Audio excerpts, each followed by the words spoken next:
Internaute, ce n'est pas la plus forte des communautés qui survivra, mais celle qui est la plus apte au changement.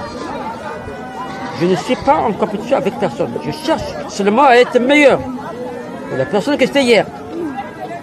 C'est sur ce terme que la communauté spirituelle Ngunza, actualiste, célèbre et en mémoire à l'honneur de Mpumu Matua, ce samedi 16 et 17, dimanche à Kinkala, dans le département du Poul.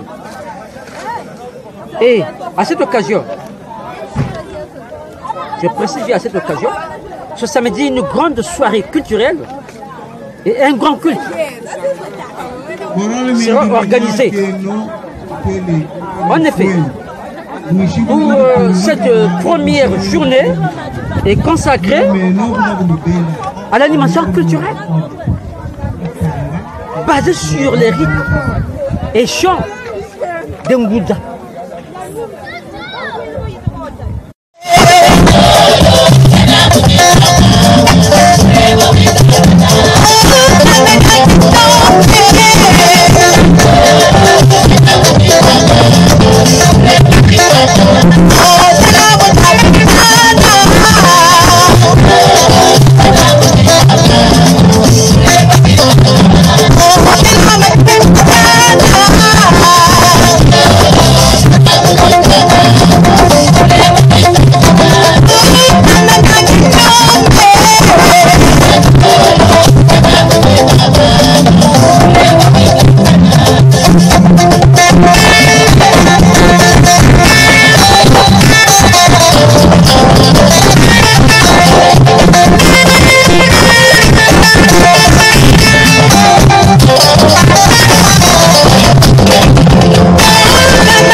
Bonjour. Pourriez-vous vous présenter à nos internautes et lecteurs?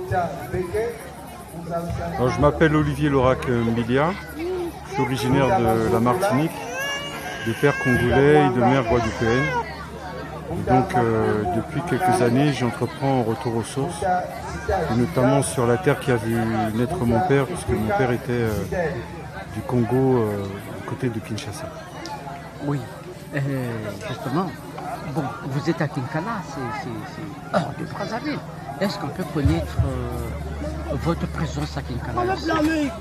Alors, je suis à Kinkala aujourd'hui pour le festival qui est dans la continuité de la commémoration, en tout cas de son hommage de sa disparition. Et donc c'est un de Mpumu Matua. Et donc l'idée est de participer à ce moment culturel d'échange donc avec la population, à la fois des personnes qui vivent sur le site, mais de ceux qui sont venus de Brazzaville et de partout du Congo pour vivre ce moment tout à fait riche, intéressant, à tout point de vue, puisqu'il y a eu à la fois des chants, des chorales, une conférence, et maintenant l'ambiance. Qu'est-ce qui vous a motivé d'être Ngunza? Ce qui m'a motivé d'être Ngunza, c'est finalement un cheminement spirituel qui m'a ramené à la source du monde, l'Afrique. Et donc la spiritualité Ngunza correspondait finalement à l'essence même de ce que je recherchais, parce que j'ai cheminé, comme on dit. Donc c'est en toute simplicité que j'ai découvert la spiritualité Ngunza à Paris. Oui. C'est loin. C'est loin. Là où nous sommes là.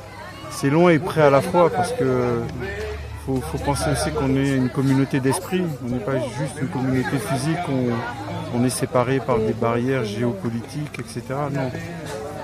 Il y a une sorte de lien qui nous unit par-delà les frontières. Et ça, voilà, il faut le vivre de l'intérieur, c'est-à-dire que c'est quelque chose qu'on vit de l'intérieur. Un message pour les Congolais de la diaspora qui hésitent de retrouver leur source, quoi, en fait. Déraciner, là, en fait. Je vais vraiment donner un message qui est plus large que la diaspora, parce que l'histoire du monde a amené à des migrations voulues ou forcées. Et moi j'ai toujours dans ma philosophie tendance à dire que si l'Afrique est la source du monde, nous sommes tous liés. Moi je remarque que l'Afrique, c'est comme ma terre natale, les Antilles. C'est les mêmes conditions, les mêmes végétations. On a trouvé les papayes, on a trouvé les mangues, on a trouvé le coco, on a trouvé la goyave, la barbadine, on appelle ça fruit de la passion. Moi je suis à la maison. Donc comment je peux dire que autrement qu'il est important de revenir à la source, à la terre-mère, comme je dis, qui est ici, sur le continent africain. Ça ne vous gêne pas en France là-bas, c'est plus des chrétiens et vous revenez dans le fétichisme. Ils disent que le Mbunza c'est le fétichisme, ça ne vous gêne pas? Moi ça ne me gêne pas parce que je sais ce que c'est le Mbunza. Donc c'est au-delà du fétichisme, c'est une spiritualité profonde, traditionnelle, mais qui s'adapte avec le temps, face à la modernité du monde, comme toutes les spiritualités. Le fait d'être entouré de chrétiens, ça ne me dérange aucunement parce que Fumu Matswa nous enseigne l'ouverture, nous enseigne le respect de l'autre, le respect des différences. Donc moi, peu importe qui j'ai en face de moi, c'est un frère, c'est une sœur, c'est quelqu'un avec qui je peux discuter et avec qui on peut s'enrichir l'un comme l'autre de l'échange, de ce moment de relation, de communication. Un petit coucou à l'endroit de la Martinique, des frères de la Martinique et d'Ompoutou, en France. Un petit coucou. Alors moi je fais un coucou à la Martinique, bien sûr. C'est une terre sur laquelle il faut que je revienne entre 2021 et 2022, justement pour partager aussi mon expérience de l'Afrique et plus spécifiquement du Congo et l'expérience spirituelle. Parce que je pense que c'est important, comme je disais, d'échanger et d'ouvrir nos esprits et notre connaissance à des choses que l'on ne connaît pas.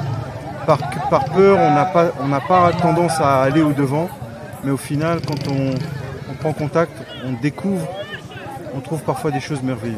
Et c'est le cas aujourd'hui, depuis mon voyage en Afrique que je fais régulièrement. Ok, merci. Merci à vous.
Pourriez-vous présenter à nos internautes? Je suis Bakana, Mbuta Bakana, on m'appellerait. Êtes-vous Mwishi Tuma, Mwana Mpanzu, Eninje Kwani, Mpanzu Tuma. On vous voit ici à Kinkala. Est-ce qu'on peut connaître votre présence ici? Qu'est-ce que vous êtes venu faire à Kinkala là? À Kinkala, en fait, je suis venu pour la célébration du centenaire de Fumu Matswa. C'est notre jour ici et nous devons implorer. De façon succès, vous pouvez nous parler de Fumu Matswa de façon succès? Oui, le Fumu Matswa, en fait, c'est un truc ici. Spirituel. Kongo Fumu Matswa Fumu Zanzeta Lukatulaso Yalino Mandala Kimileno Biza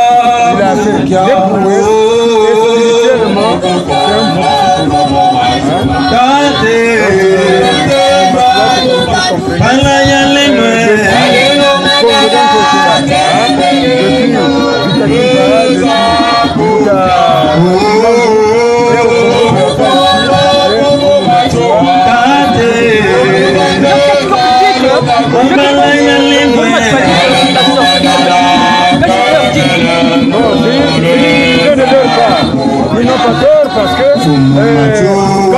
missionnaires sont arrivés, on nous a enseigné qu'il y avait quelque chose qui a propagé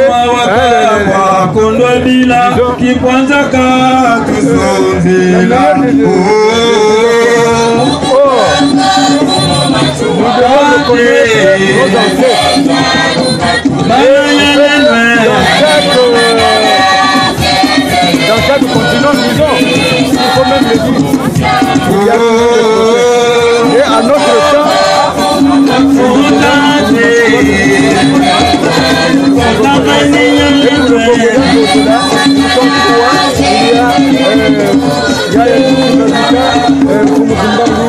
Makisa Louise, Atolanda, Bakulu Beto,